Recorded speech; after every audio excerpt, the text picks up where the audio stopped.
Well, we never split it. We just took a little break. That's all it was. We were discussing about the third Demons and Wizards album for at least 10 years. We never found the time because of the simple fact that Iced Earth and Blind Guardian are quite successful and we're touring all the time. And whenever we found a spot, it finally turned out that there was no spot at all because one or the other band has had another obligation. And the other reason is it didn't appear for us so long. So we really started talking about this album 5 years ago. And about the third album, about a third possible album.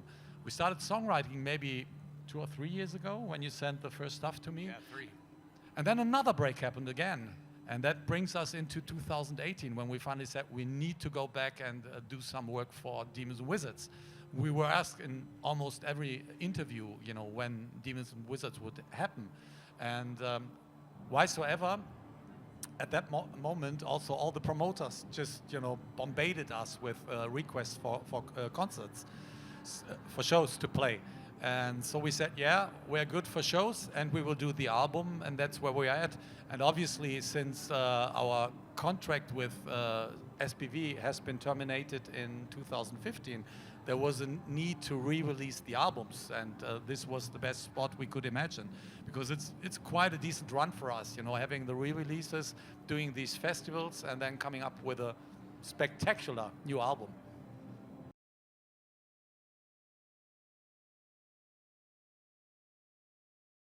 Well, as far as the frequency of releasing records, yes. I mean, we are committed to make it more of a priority. I mean, there's no doubt about that. And at least in the foreseeable future, we're going to have 2 studio albums and a live album coming out. I mean, that's our plan. So as far as touring goes, I think it's going to be a question of special event kind of stuff, you know, festivals and special events, because Demons and Wizards is a special thing. This is a thing that goes back to our bond, which is we met each other in 1990. We toured together, both bands, in 1991. We became like brothers back then. That has never changed. And we have, you know, visited each other through the years, and it was like 6 or 7 or 8 years after we met each other that we found out that we could actually write songs together. So that brought our relationship to another level. And besides just getting drunk and having fun and laughing like idiots, we actually realized, hey, we can write songs. So we've been able to, we've wanted to do this for years, but it's always about scheduling conflicts. You know, both bands are very busy. We're the leader of both bands. We make shit happen. We work a lot of hours that doesn't have anything to do with necessarily being in the studio or being on tour. It's a lot of hours of office work actually as well. And so that makes it difficult for the schedules to line up. It did this time, and we committed last year. We got to make this happen, and so we are. And I think you can expect another studio album within a few years, and a live album probably in late 2020, Yeah. maybe 2021. So yeah, it's coming, man. Don't worry. I mean, there's some magic flying, and we know that. I mean, the press has always reminded us of that through the years. So.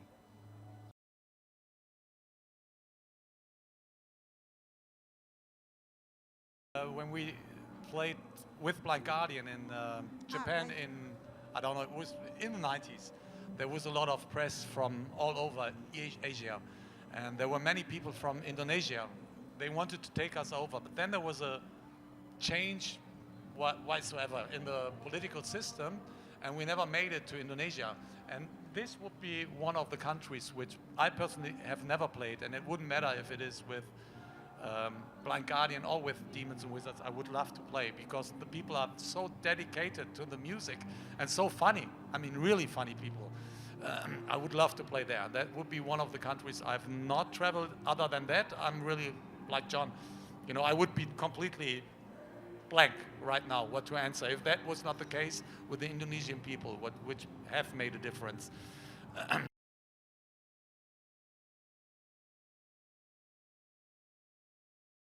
The show today and France in general It's a blast, always. And this turned out to be such a fantastic festival over the years.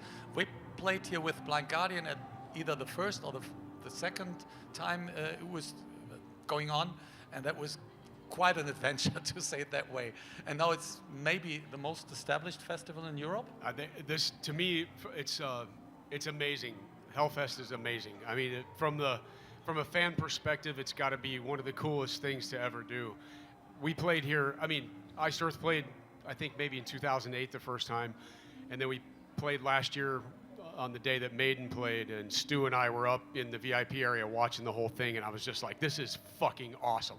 This is like, you know, people, there's a lot of great festivals in Europe especially, but there's a special vibe about this one. It's really cool. It's grown so awesome, and the lineups every year are amazing, so it's really cool. Yeah, it's really a good great. taste, you know, in the mixture of bands. That's one thing, and the other thing is the setup itself.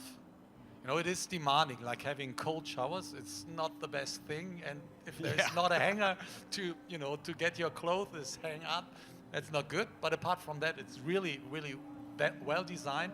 Everyone is paying a lot of attention, and the people are so dedicated. Not only the ones who are doing the festivals, but also the fans. You can really feel that. Yeah, but the backstage is better than it was last year, so it's a step-by-step process. Really cold showers kind of sucks, but at least there's a few toilets for people backstage. And That's I used nice. the shower. And my clothing ended up in the lake. So I went back to the bus, and now here I am, cleaned completely.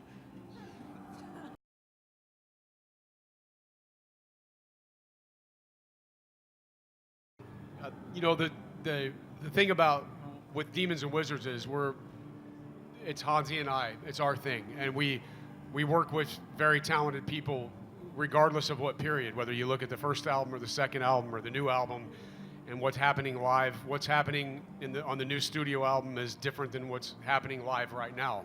So there's always going to be really talented musicians in that. And on this new album that we're recording right now, there will be 5 different engineers working on it because we're working in different parts of the world. So you don't have to worry about the quality of whoever the players are.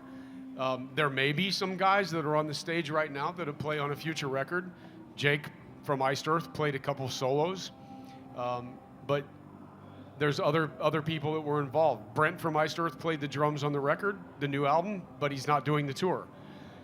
Frederick's doing the tour, and Marcus, who's a long brother as long as this guy, you know, rhythm guitar player in Blind Guardians, playing bass in Demons and Wizards. So we don't know, you know, we don't really concern ourselves with that because whoever we work with is going to be talented, they're going to be committed, and they're going to be part of our families, you know, whether it's the Iced Earth or Blind Guardian family. There's always going to be our people involved in that. That's what it was in the beginning, and that's what it's always going to be. So.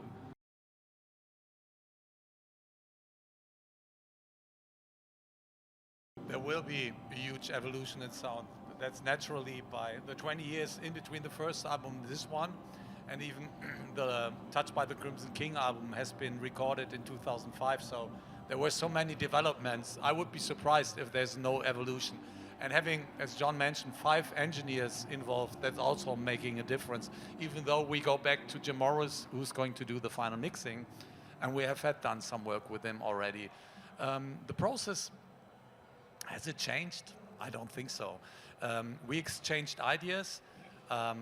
We were burning. I mean, that's the good thing about songwriting. I mean, you always try your best. You know, you don't want to do second best. It doesn't matter with whom artist you are working and when you are working on it.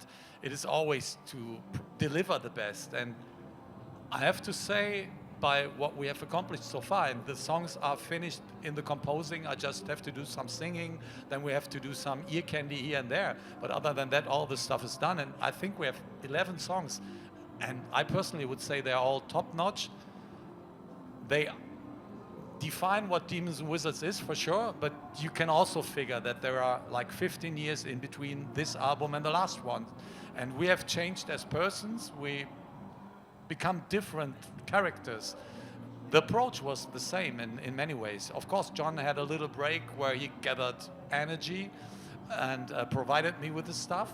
but then it was a sort of ping pong situation as we have had in the past, and that just went perfect. Yeah, I mean, this cycle was different because at the end of the Incorruptible album cycle, I went out to the mountains in Arizona and hiked for a month and spent 1 week with my bandmates because we were going on hiatus. So the 5 of us went out into the desert, stayed together, and then I stayed 3 weeks by myself and got an enormous amount of power from that and energy from just staying away from the music business and not talking to management. I talked to Hansi about twice, and other than that, I was completely disconnected from everybody, and it was a really great thing. So when I got back to songwriting, it was like boom. I mean, just everything went really fast, and I knew that was really, really strong material, and it's good. And the arrangements came and everything came, and I started sending Hansi stuff, and then I knew from an instrumental standpoint that this is some of the best material I've ever written. And then when he added his stuff on top, it was like, okay, we have something really special for the people. And at the end of the day, I actually don't care if you guys love it, because I do, and he does. And that sounds harsh, but that's art, and it's honest. It's actually honest, and it's real, and it is actually some of the best material I've written in my entire life from my standpoint. And what he's done, it's killer. And people are going to be shocked, I think, very pleasantly shocked by what's coming, honestly.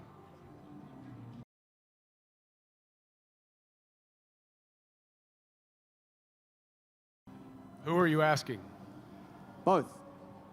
You want to go? I've been asked that question a couple of times, but I'm grounded. I'm really loving to work with the guys in Blind Guardian, and I'm loving to work with John.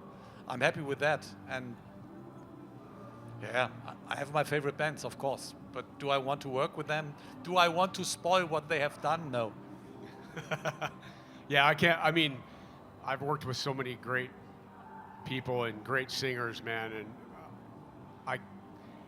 you could put together your fantasy of like what would it be, but just because it sounds like a cool idea doesn't mean it would be any good.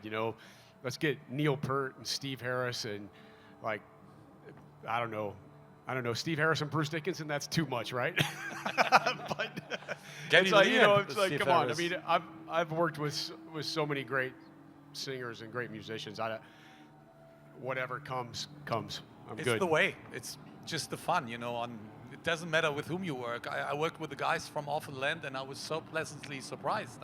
I knew their music, and I've been also involved in so many different projects, and sometimes you're just blown away by the creativity of other people, and whether they are famous or not, it doesn't make a difference.